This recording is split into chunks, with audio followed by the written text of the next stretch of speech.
everyone, this is Jaimie Lee Mendoz, the flute expert on virtualsheetmusic.com. First of all, I'd like to apologize for the lighting in this video. This is because of the wildfire that we have been experiencing in the northern Los Angeles area, which has been burning for the past few days. It has burned over 22,000 acres so far, threatening hundreds of homes. I'm very thankful for the firefighters who have been battling to keep the fire from spreading anymore and trying to contain it. And I really hope it gets contained very soon, and I hope there wouldn't be any more loss. Today we're going to talk about one of the most well-known pieces by George Frederick Handel. The version that we have on virtualsheetmusic.com says Largo as a title, and while that is the widely used title for this particular piece, the original title is Ombra Mai Tu, which means never was a shade. This is actually the opening aria from Handel's opera Xerxes, and I'm sure a lot of you guys know this piece since it has been used in various different kinds of movies and TV shows. And from also, I'm sure you've heard this piece from different occasions as well, since this piece is a great piece to play at a wedding or at a special occasion.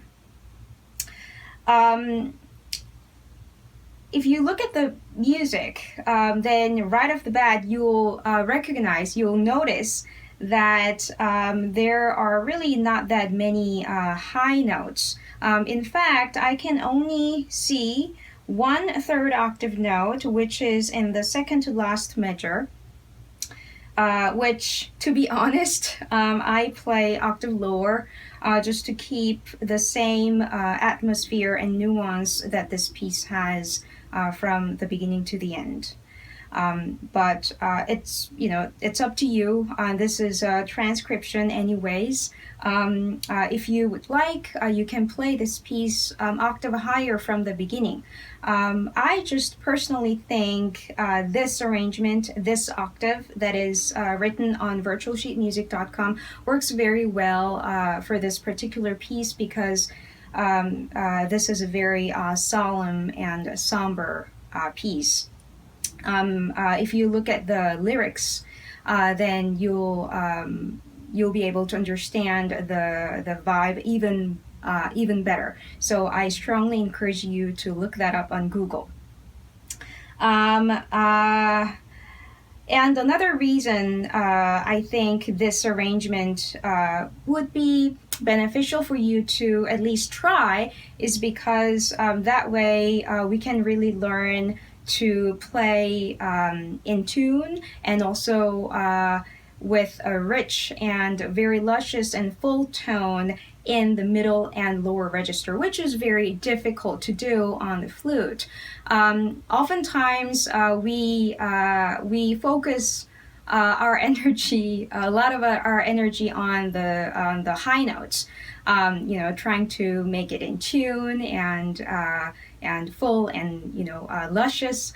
But it's actually, in my opinion, it's more difficult to play beautiful middle and lower register tones on the flute, because when you think about playing a rich tone, then you immediately want to blow a lot of air out, and when you blow a lot of air out, then you tend to crack a lot in this particular register if you don't have a lot of strength around your lip area, especially upper lip area. So that's why this is kind of tricky to do.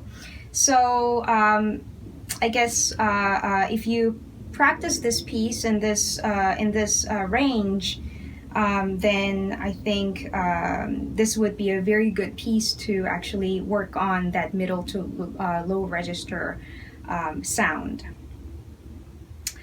In the beginning it says piano, and while it says dynamically piano, I want you to really think of that as more of a vibe than actual dynamic marking. Because especially with the beginners, a lot of times when I tell them to play piano, they focus so much on the volume of the sound so that they lose the quality. So I want you to think more about the quality and the vibe of this whole opening rather than the dynamic itself. So you can, I think, even think of it as mezzo piano. So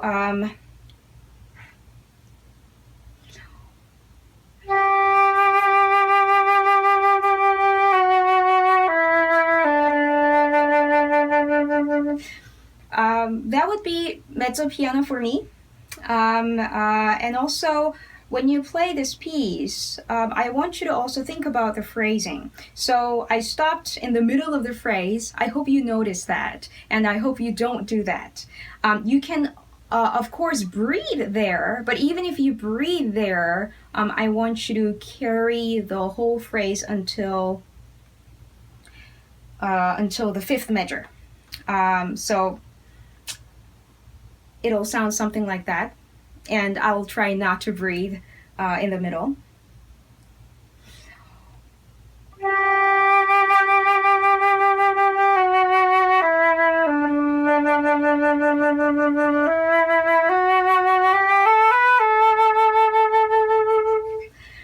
Something like that.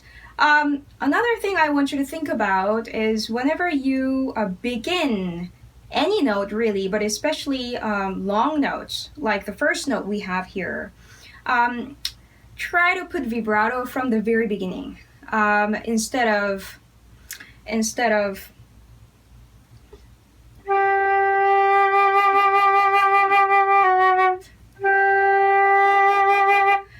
right now I'm demonstrating no vibrato to gradual vibrato. That works sometimes. For example, when you have to maybe hold a long note in the middle of a phrase and you want to give some kind of variety, because it sounds boring if that long note has same vibrato from the beginning to the end, which lasts, I don't know, 2 measures or something like that. But in this case, this is an opening of a piece, and I want there to be a very rich and very strong presence in the note from the very beginning.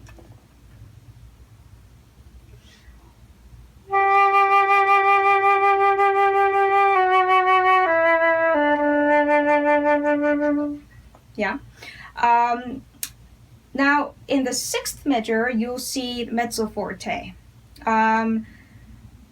Yeah, so Mezzo Forte is good, but I want you to make sure that there should be some kind of a gradual dynamic change instead of piano to suddenly Mezzo Forte. And again, in other words, I want you to think about the whole phrase.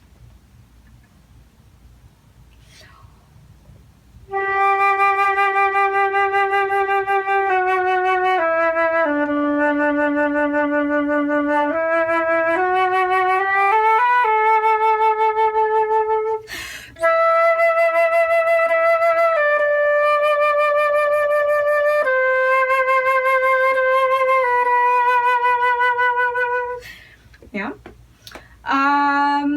Now from there, another thing I wanted to also talk about in this piece is tonguing. Whenever you see detached notes, you tend to, for example, in the measure 39, where I just stopped, for example, there we have G, G, F sharp. If you were to play that normally with just normal tonguing, it'll sound something like, again, it cracks if you are not careful.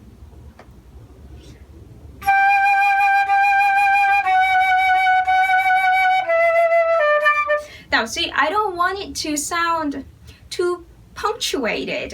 Again, I want you to think about the bigger flow, bigger phrase.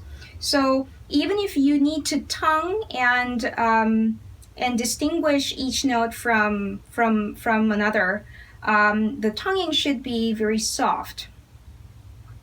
So I do more kind of a D syllable, duh, duh, duh. So it's the tip of your tongue is touching almost in between your front teeth and the ceiling of your mouth. I hope that makes sense.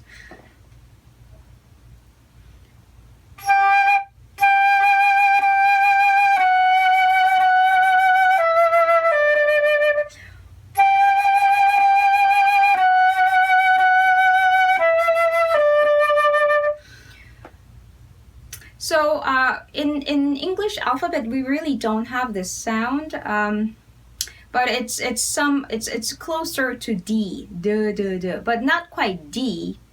It's, I guess, something between D and R. So you want your tip of your tongue to be a little bit more towards the ceiling than when you were to pronounce the sound. And of course, your tongue, tip of your tongue, should be more rolled towards your ceiling than when you were to pronounce the. So that's the kind of tonguing that I would use throughout the piece, because you don't want to have any kind of harsh tonguing for this piece, since this is a very flowy and somber piece. Even when you see tenuto markings, for example, in measure 58 and 60 or 68, same thing.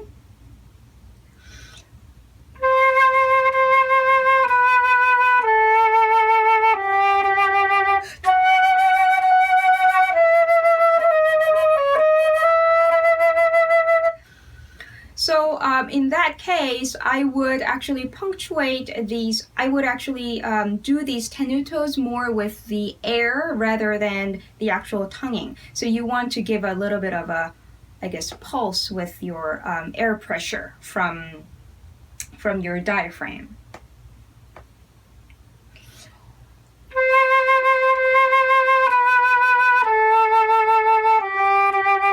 And again, I want you to think about the phrase so that it doesn't sound like a soldier playing. You know, not something like that.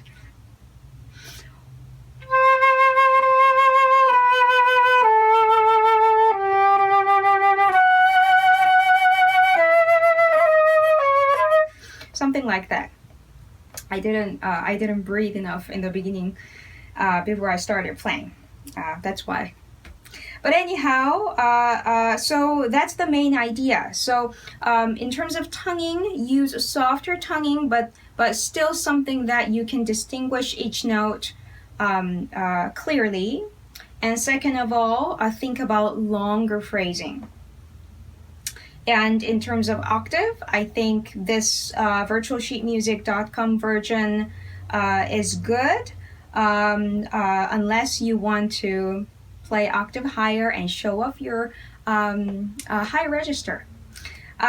So I think that'll be the brief, very brief introduction and a little bit of explanation on how to play this Largo by Handel, and I hope you have an occasion to play this piece, since it's a very versatile piece to play for many different occasions, like weddings or church events, or even some home gatherings.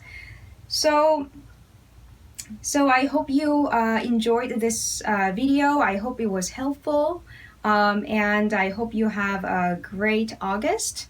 And I'll see you next month in September.